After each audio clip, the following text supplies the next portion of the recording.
Penjelasan tentang Allah Tritunggal dari Evelyn Magdalena Ilham Putri. Pengertian.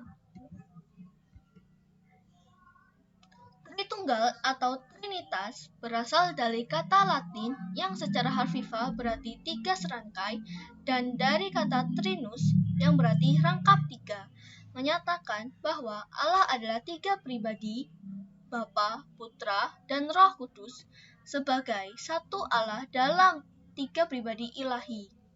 Ketiga pribadi ini berbeda, tetapi merupakan satu substansi, esensi, atau kodrat.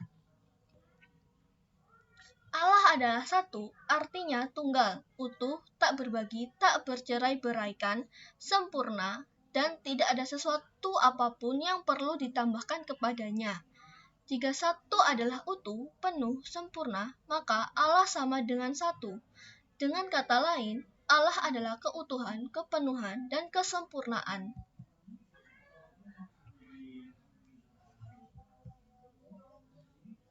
Allah Bapa. Allah Bapa adalah pribadi pertama dari Allah Tritunggal. Seringkali ketika kita membicarakan pribadi ini, kita menyamakannya dengan Kristus yang merupakan pribadi kedua Allah Tritunggal. Dengan demikian, kita menganggap bahwa baik pribadi pertama maupun kedua tidak ada perbedaannya satu dengan yang lainnya. Sebagai contoh, ketika kita mungkin pernah mendengar orang berkata, "Aku berdoa kepada Allah Bapa, yaitu Yesus Kristus." Memang benar, secara esensi tidak ada perbedaan di antara kedua pribadi ini. Tetapi secara pribadi, Allah Bapa berbeda dengan Kristus. Kita menyebut Allah sebagai Bapa karena Ia adalah pencipta dengan penuh kasih peduli terhadap ciptaannya. Karya khas dari Allah Bapa berhubungan dengan penciptaan. Ia adalah Allah yang menciptakan dari yang tidak ada menjadi ada. Allah Putra.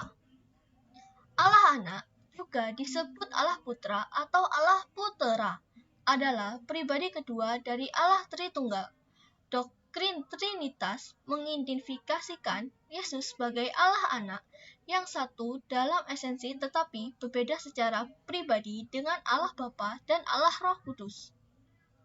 Karya khas dari Allah Putra adalah menebus, memperbaiki yang rusak, dan menyembuhkan yang luka lahir batin.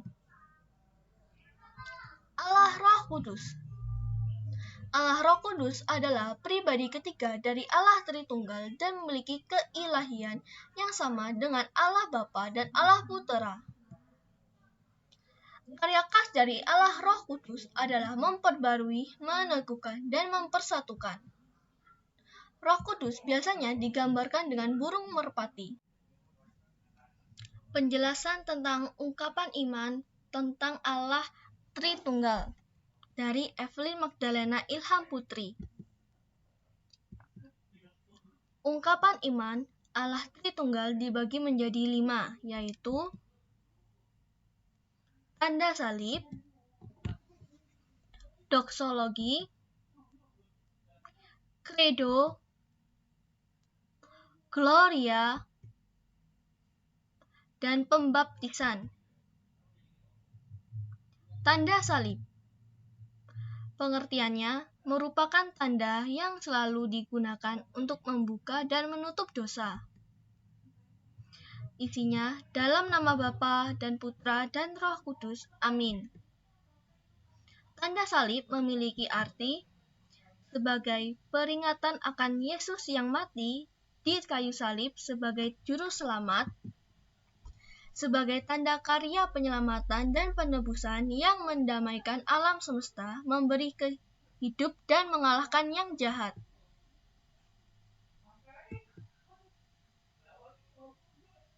Doksologi. Istilah doksologi berasal dari bahasa Yunani, yakni dari kata doxa, yang berarti kemuliaan. Kata doksologi yang dalam bahasa Latin doxologia atau gloria dapat juga diterjemahkan dengan kemuliaan, penghormatan, pujian, atau keluhuran. merupakan doa penutup pada doa syukur agung, yang bunyinya, dalam perantara Kristus bersama Dia dan dalam Dia, bagimu Allah Bapa yang Maha Kuasa, dalam persekutuan dan Roh Kudus, hidup dan berkuasa Allah sepanjang masa. Amin. Credo. Menurut Kamus Besar Bahasa Indonesia, credo mempunyai dua arti. Yang pertama, pernyataan kepercayaan atau keyakinan. Dua, dasar tuntutan hidup. Dalam bahasa Latin, kata credo berarti aku percaya.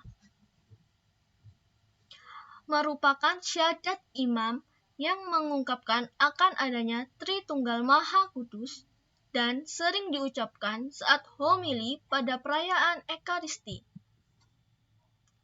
Isinya, aku percaya akan Allah Bapa yang Maha Kuasa. Doa kemuliaan atau Gloria. Jika kita mendoakan atau menyanyikan kemuliaan atau Gloria, kita ingat akan semua yang dilakukan Allah bagi kita. Kita memuji Allah yang setara dengan Bapa yang menghapus dosa dunia dan yang menebus kita. Dalam doa, kemuliaan kepada Bapa, Putra, dan Roh Kudus, kita memuliakan Allah Tritunggal dan Kristus penebus kita yang mewahyukan Bapa bersama dengan Roh Kudus. Pembaptisan. Baptisan dikenal sebagai sakramen inisiasi Kristen yang melambangkan pembersihan dosa. Baptisan juga melambangkan kematian bersama Yesus. Dengan masuk ke dalam air, orang yang dibaptis itu dilambangkan telah mati. Ketika ia keluar lagi dari air, hal itu digambarkan sebagai kebangkitannya kembali. Dalam sakramen Gereja Katolik yang menggunakan nama Bapa, Putra, dan Roh Kudus dan menggunakan media air untuk menerima umat gereja yang baru.